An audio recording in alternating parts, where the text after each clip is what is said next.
All right, thank you so much. Welcome to another episode of the Love, Hope, Lyme podcast. My name is Fred Diamond. Of course, I'm the author of Love, Hope, Lyme, what family members, partners, and friends who love a chronic Lyme survivor need to know. Heidi Bodenheimer, we're excited to have you on the show. I want to remind people that even though we're going to be talking about Lyme disease and co-infections of tick-borne disease, this show does not replace medical care.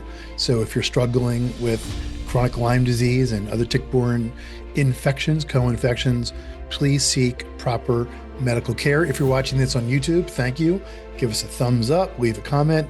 Heidi, we've had some shows where we've gotten a couple dozen comments, and we'd love to hear from you and how today's show with Lyme coach Heidi Bodenheimer, health coach Heidi Bodenheimer, is affecting you. If you're watching or listening on Apple Podcasts, please give us a thumbs up, a 5-star review, I should say, and we'd be very excited to hear from you. All right, Heidi Bodenheimer, it's great to have you here. You're a Lyme survivor. You're also a health coach, and you've come up with a pretty impressive platform to help Lyme survivors help with their healing. You've worked with over 1,000 clients. You're located not too far from me. As many people know, I'm in Northern Virginia, right outside of Washington, D.C. Oh, I should also remind people, too, that the PDF of my book, Love, Hope, Lyme, has always been available from day one for free. Reach out to me on social media. The book itself is on Amazon, but if you'd like the PDF, please feel free to reach out to me.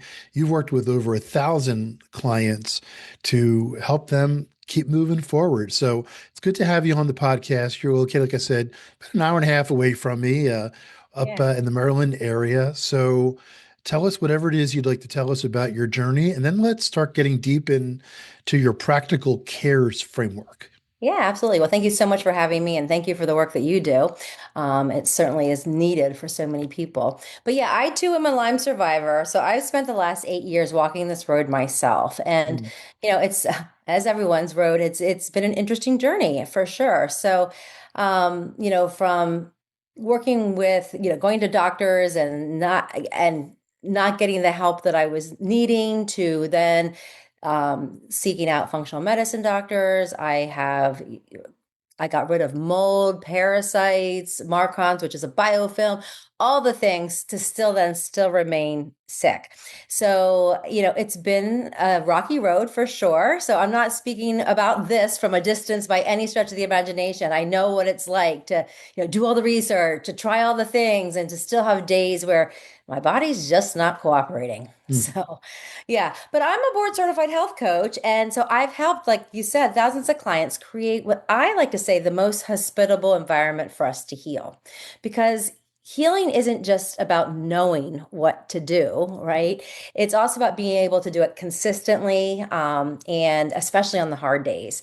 My line is always consistency over intensity any day of the week. And so that gap between knowledge and follow through, I like to call that the knowing doing gap. That's really where I specialize. And so as a functional medicine health coach, we're not just looking at supplements. We're not just looking at workouts. We're kind of like we're looking at the whole ecosystem, right? So from stress to sleep to nervous system regulation, relationships, careers, mindset, because when one of those things is out of balance, the whole system feels it. And so I have been on this wellness journey for 25 years. My background was in fitness, but my own health journey, I couldn't keep up with the number of classes that I was teaching. I was in group exercise. And so I had to shift my mission. And so my passion is really helping people, especially those who are really, really sick, to move forward with steadiness, with support, with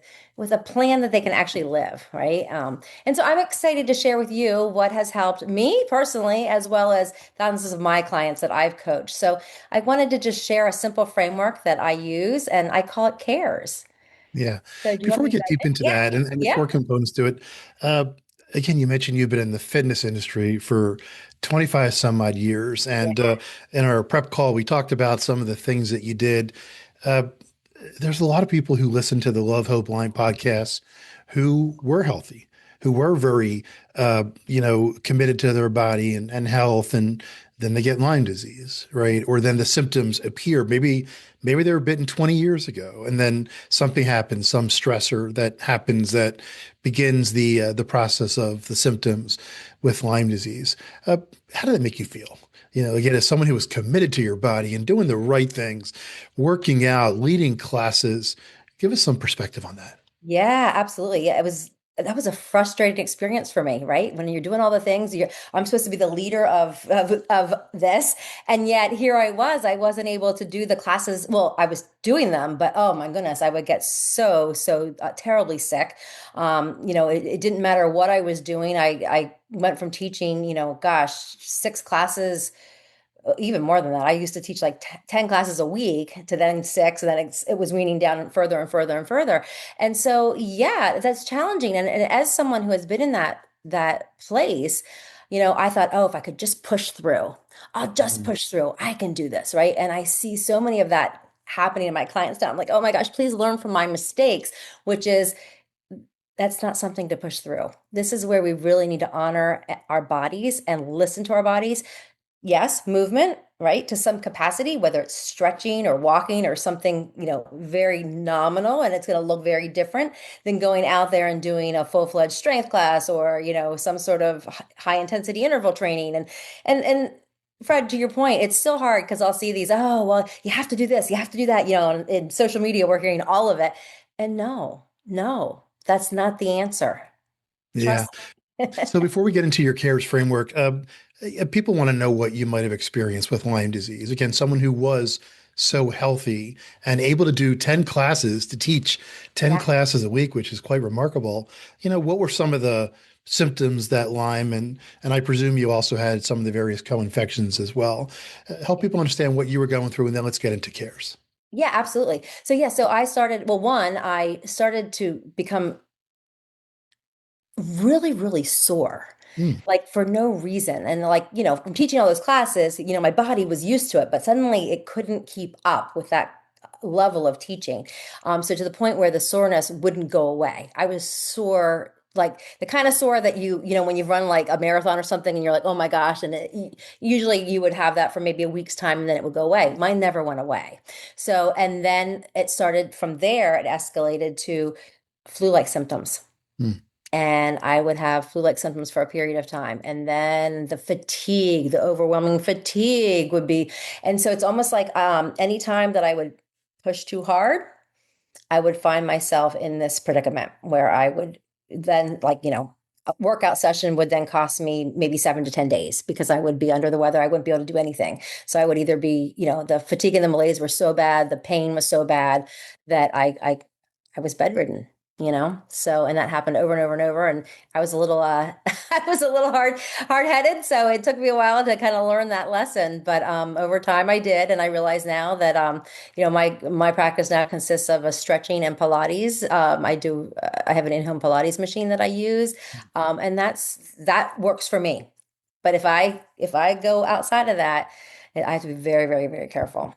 all right, so let's go through the CARES framework that you Yeah, created. absolutely. Yeah. Yeah. So I want to be clear. Like this is not a substitute for medical care, right? This is a support structure. So, and Yeah. really it's for our nervous system, it's for our mindset, it's our daily choices. Um, so CARES is an acronym, and I use even some acronyms within acronyms, and I know some people don't like that, but as a person with Lyme who has brain fog when I'm in a flare, I find it to be helpful because I'm like, oh yeah, yeah, yeah, so I can remember. So I'm hoping that that will help the people listening here as well.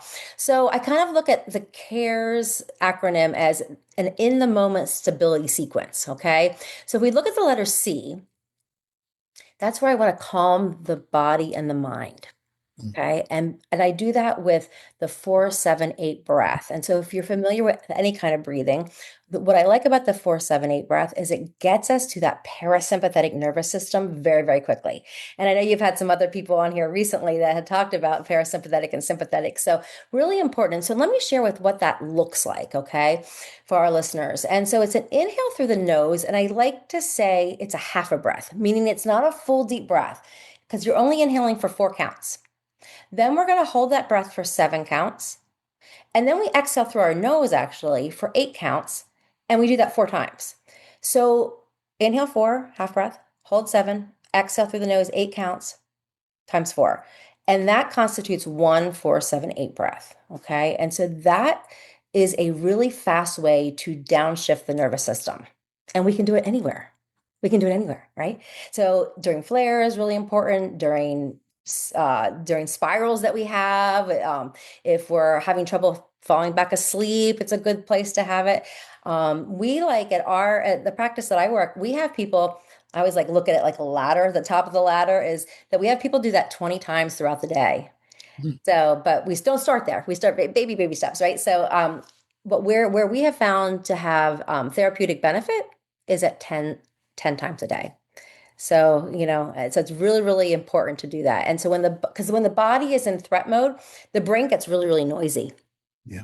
And we go into that catastrophic thinking, we get irritable, we don't sleep. A lot of times people have stomach issues, and so we go into that, oh, this will never work for me. I'm stuck. And, I'm on lots of social media platforms and I see that daily. And, so again, the calming the body, it doesn't erase symptoms, but it reduces that secondary suffering, right? Yeah. Yeah. So, Heidi, a couple quick things. One is uh, I've done over 80 Love Hope Line podcasts, spoken to thousands of people.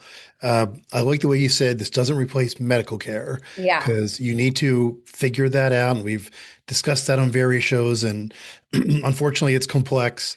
And what works for somebody may not work for the other person. But Correct. you definitely need the treatment of a educated, Lyme literate doctor to help you understand. So, separate topic here. The one thing I've learned, and I've learned a ton, but the one thing that keeps coming to the top, Heidi, is the concept of regulating the central nervous system. And if you can't figure out how to do that, you're never going to heal properly. So that's why we're doing another show here where we're talking about this.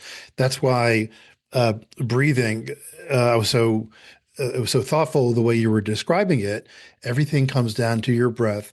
The one thing we have in common, every human being has in common, is you breathed when you were first born and you suffered your last breath when you pass away. Everything else may come and go and blah blah blah, but your breathing maintains. And it's true. There is and I like the way you have the 4-7-8 process.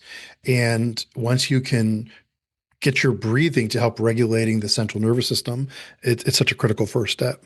Yeah. And so many of us are living in that sympathetic state because inside our bodies, even if we might not even feel necessarily stressed on the outside, on the inside, our body is in that stressor mode, right? And so, we need to regulate it so that the body feels safe, so that it has that capacity to heal. And so, I like to say, Fred, I'm not trying to breathe my symptoms away, right? I'm Mm. trying to stop my nervous system from piling the fear on top of them, right? So, Yeah, yeah. So, very good. All right, ask when is the second part of the yeah. acronym. So the A is for ask what's important now. Now, this is my Mm. acronym within an acronym. So it's the win method, right? And I always like to say, it's not how we're going to win. It's not even how we're going to win the day. It's how are we going to win?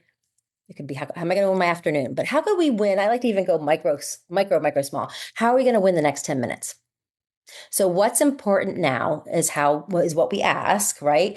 And then we can because let's face it, Lyme or any kind of chronic illness, right? There's a lot of complexity that goes on, right? And there's a lot of protocols that we're following, there's symptoms, there's uncertainty, and so there's a lot of overwhelm. And so when we're in overwhelm, we get into that analysis paralysis and we overdo stuff. And so the win is a simple way to say, okay, what's something that I can do quickly? So what's important now? What's important now for my body? What's important now for my mind, right? What's important for the next 10 minutes? Because, in our brains, we have a whole litany, a whole story going on of what's important, but really only one thing is important at this very moment. So really, really important. And so it could be, hey, you know what? The most important thing for me right now is to, get some sunlight. I know you've talked to a lot of people with talking about morning sunlight, right? So maybe that's the next 10 minutes, right? Maybe the most important thing is for me to hydrate my body, right? So maybe the most important thing is to do the 4-7-8 breath, right? So So I'm kind of curious. So that's I mean, for a lot of people who listen, they know that I run a global organization for sales professionals, what I do for a Mhm. living. And we focus on that all the time, on what's the most important thing you should be doing. I'm kind of curious in the ask when portion of, okay, what do I need to do now to regulate my central nervous system, to get some peace so I can begin with the healing? How do you communicate that to the people around you? Right? Let's say, you're in a stress mode and you realize that you need to bring down. What is your advice? Is it to just tell everybody? It's like, hey, I need to work on breathing right now. How do you bring? I know you're in a familial relationship. How do you bring people around you who you need that from uh, to get there to support you? Yeah, absolutely. And that's, when I set my boundaries of, what's important now, like part of that boundary is to let them know that, hey, I need this moment. And sometimes it is just a moment. Sometimes it's just a minute or two, right? But I need this for me because that's how I'm going. That's where I am. Maybe today's a low capacity day for me. And I got to really communicate that to the other person, right? So that they know where I am. And I know that the people that love and care for me, right, are going to be understanding of that. So to your point, it's yeah, you got to let them know. Yeah. Gotcha. Yeah. All right, reframing as part of the CARES protocol here. Yeah, reframing. So that reframing is where I add in the self-coaching model. And I don't know if you're familiar with the self-coaching model, but No. as a coach, one of my things is just like a parent, right? You want to give your clients the ability to fly out of the nest, right? And so the self-coaching model does just that. So we can reframe the way that we're thinking so that we get the results. So at the end of the day, the self-coaching model, it's CTFAR. And I literally have people write this on down on a column on their paper. And C stands for circumstance. So a circumstance is can be held up in a court of law, right? It is what it is, right? For me, the snow is white, right? So it can be held up. There's no debate, right? But the second then we add the T line, which is our thought, right? Then it suddenly now we've added a whole other dynamic, a whole other element, right? And so once we add that T line, that thought, then what happens is we have the F, which is the feeling. And so that might be something like, in the Lyme community, it might be fear, it might be hopelessness, it might be, when we start to add this on. And then the A is the action. So, you know, if I'm feeling hopeless, is that going to make me go and do these things that I'm talking about today? Probably Mm. not, right? And then the R, of course, is the result. So, I always like to look. So again, C, circumstance, T, thought, F, feeling, A, action, and R, result.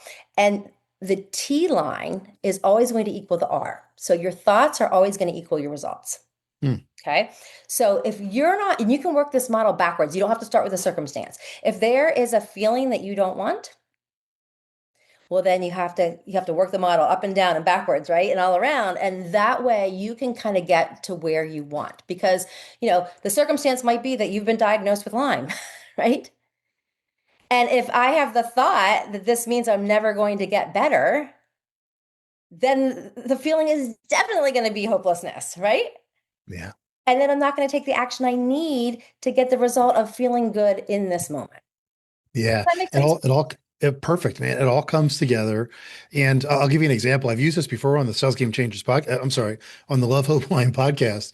Um, is in the summer of 2021, when I was really beginning to learn my research, or do the research for what eventually became Love Hope Lyme. I was reading every book. Uh, I was reading every book that was on Amazon and going to websites, etc. And I attended a webinar by Dr. Richard Horowitz, who was one of the foremost Lyme literate medical doctors, featured in the documentary The Quiet Epidemic and recognized by iLads in many different places. And I attended a webinar that he did with the Pennsylvania Lyme Resource Network. And he talked for 59 minutes about the medical side, how to treat, with strategies for treating, et cetera. And then he talked about some of the mindset things that we'll talk about, sleep and eating and the right way to go about it. And then at the 59th minute, he said, and oh, by the way, if you haven't resolved unresolved childhood trauma, you're never going to heal from Lyme disease. Thank you. Good night. And I was like, oh, well, that's pretty important. And Yeah. he was the very first guest on the Love Hope Line podcast. Oh, wow. And I asked him that. I said, you know, you on this webinar that I saw you on, and he, by the way, wrote the foreword to my book, Love Hope Line.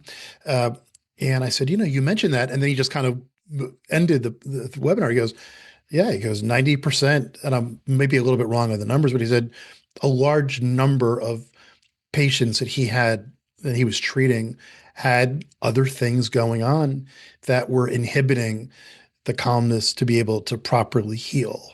Yeah. So everything that you're talking about here, I've heard it so many times, Heidi Bodenheimer, and I'm glad that you put this process in to coach people. All right, take us through the rest of cares. Yeah, absolutely. So E is essentials. So again, when we're on a low capacity day, we have to figure out what are the essentials here, right? What am I going to do to get through the day? And so I talk to all of my clients and myself about what are my three non-negotiables, Mm. right? So that even on a flare day, even on a challenging day, a low capacity day, what three actions do I need to do even when life is messy, right? And so I always make them very, very small. So, like in the greater scheme of things, those three things shouldn't really take more than 10, 20 minutes total together, right? And the more specific we can be, of course, and the more stabilizing, right? So, when we can have non negotiables that aren't strict, then we can really protect ourselves. So, I always like to say pick three things that you can do even on a flare day, right? So, and it might be something that, that 4-7-8 breath is, obviously that's a staple in my world. I'm always going to do that. I tend to be a meditator. I am not going to not meditate because meditation definitely determines how the rest of my day goes, right? And then I'm going to move my body to some capacity. Again, it might not be a Pilates day for me. It might just be some stretching. It might be me on the vibration plate, whatever the case might be. But I pick three things that no ifs, ands, or buts that I'm going to do those because I like to think about dominoes, right? We have all these things that we line up to do. And a lot of times when we hit the domino, right, all the dominoes fall and we don't do anything. But if we can, all the dominoes don't have to fall, right? We can choose to have three of those standing, right? And so as long as we keep those three standing, then that kind of sets a framework to keep us on target. Does that make sense? Yeah, that's great. One thing we don't really talk about too much on the podcast, on the Love Hope Line podcast, but you know the whole concept of habits, right? And the whole Mm, concept of doing things that you have determined are critical for your success. And a mhm. lot of people who do listen to the Love Hope Line podcast, they do try to balance work and parenting, and maybe they are managing an elderly parent, right? So you know there are things that you need to do to achieve what you want to do, and the reality too is healing just ain't going to happen because you hope that it happens. Right. Now, I'm not saying hope isn't a bad thing. I mean, I put the word hope in my book for a particular reason, Yeah. and you know, hope is a good thing, as many people say. But if you don't get enough sleep, and if you don't do the things that you know are critical for your healing to happen, Heidi Bodenheimer, it ain't going to happen Right. You're as right. much as you hope and pray and you know you need to do things that, and again we're talking about the right things, like you know the three essentials shouldn't be eating a bag of chips and sit in Right. front of the TV for an hour. Now, there's Right. nothing wrong with sitting in front of the TV, but if you're going to be eating a bag of chips, you know, and if Hmm. you're going to be, you know, hindering the nutrition comes up so much. You know, I remember I talked to a Lyme, one of the most prominent Lyme doctors in the world, and I said, if you just had one bit of advice, just one, and of course there's unfortunately there needs to be 15, 20 usually. Yeah. He said, sleep. He said, number one, by far, you get 8 hours a day, you know, at the right time in the right room, then you are helping your body do the things necessary. But, you know, you have to stick to these. There aren't too many cheat days if you have Lyme disease, if you're committed, Right. Lady Bodenheimer, Yeah. to healing, Absolutely. which leads to the last part of cares, which is self-compassion. Yeah, that's my favorite one. So Mm, that's where we're giving ourselves grace and space. I say it mm, every single day, giving ourselves grace and space. So, we're always going to have some limitations with Lyme, chronic, any kind of chronic illness, right? And so uh, sometimes we're going to overexert, sometimes we're going to crash. And then what happens is we blame ourselves. Oh, I should have known better. Oh, I shouldn't have eaten that bag of chips or whatever the case might be, right? And so really self-compassion really protects that nervous system stability. It all goes back to the nervous system, Fred. And so again, the grace, I use grace and one last acronym, I promise. And that's where we really, the G, ground in reality, right? This is a flare day. It is what it is, right? Call it that, right? So naming the moment reduces the chaos. Okay. And then the R in grace, release the should. I tell people all the time, stop shoulding on yourself. Right. You know what? I'm not behind. I'm responding to today's capacity, right? So the should language is just shame. That's just shame, getting bigger and bigger and bigger. And then the A, allowing what's true without adding the whole story that goes along, right? So that's going back to that CTFAR model, right? So Mm. what are the thoughts around this story that we're holding on to, right? So allow what's true. Today's a low capacity day. It is what it is, right? And then the C in grace is choosing kindness, right?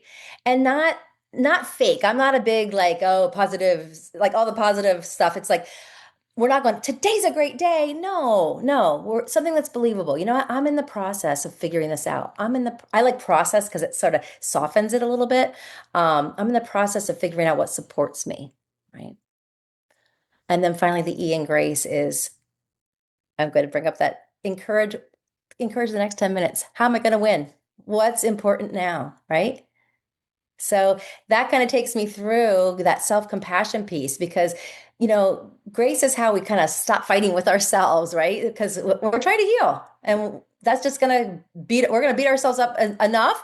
And we need to have that capacity to be able to heal. So that creates that hospitable environment that I talked about earlier. So Yeah, yeah. that is excellent. Again, the CARES process there. So how can our listeners implement this, right? It's one of the challenges with Lyme and the co-infections is it just does so much to your body, and you might be doing the right things, and you might be doing the right medical treatment that you've committed to, that supports what you're doing, and a lot of the things Heidi Bodenheimer that you just talked about.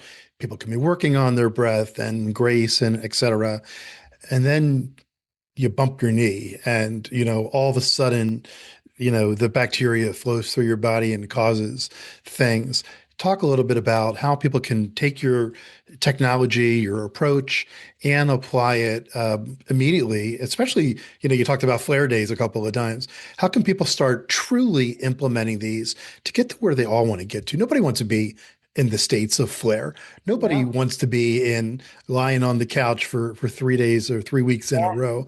And these techniques are brilliant and they're beautiful. And I love the way you put them all together and easy to think about and implement. So talk Yeah. about the implementation.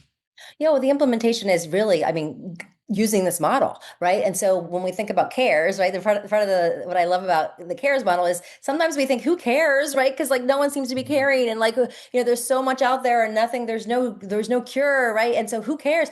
Well, you care, or I care, right? And so when we talk about that, then go through the cares model and really hone in on that breath work. Ask what's important now.